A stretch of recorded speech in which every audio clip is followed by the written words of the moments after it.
तमाम कहानियां हकीकी वाकयात पर मबनी है जो मुख्तलिफ लोगों ने अपनी जिंदगी में तजर्बा किए हैं। मेरी दादी ने एक बार बताया कि उनके गांव में एक चुड़ैल का साया था जो रात को निकलता था। दादी कहती थीं कि एक रात वो अपने घर के बाहर बैठी थीं कि अचानक एक औरत नजर आई। वो औरत बिल्कुल सफेद लिबास में थी और उसके बाल खिले हुए थे। दादी को लगा कि कोई औरत मदद के लिए आई है, लेकिन जब उन्होंने करीब जाकर देखा तो इस औरत का चेहरा बिल्कुल खाली था, आंखें और मुंह कहीं नहीं थे। दादी फौरन घर के अंदर भागें और दरवाजा बंद कर लिया। उन्होंने रात भर दुआएं पढ़े और सुबह होते ही सबको ये बात बताई। इस दिन के बाद दादी ने कभी रात को अकेले बाहर बैठने की हिम्मत नहीं की।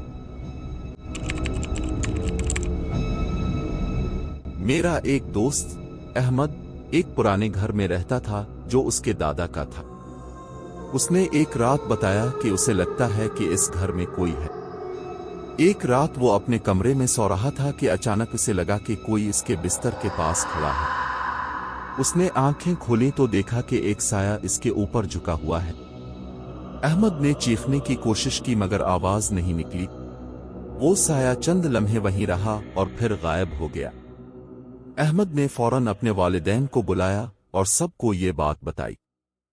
उन्होंने इस घर में मजीद रहने का इरादा तर्क कर दिया और जल्द ही कहीं और मुंतकिल हो गए।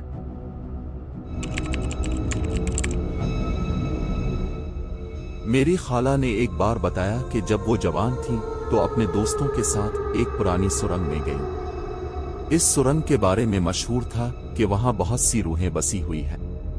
खाला ने ये बात मजाक समझी और सुरंग में दाखिल हो गईं। जब वो सुरंग के बीच पहुंची तो अचानक उन्हें किसी के कदमों की आवाज सुनाई दी। सब दोस्त रुक गए और गौर करने लगे।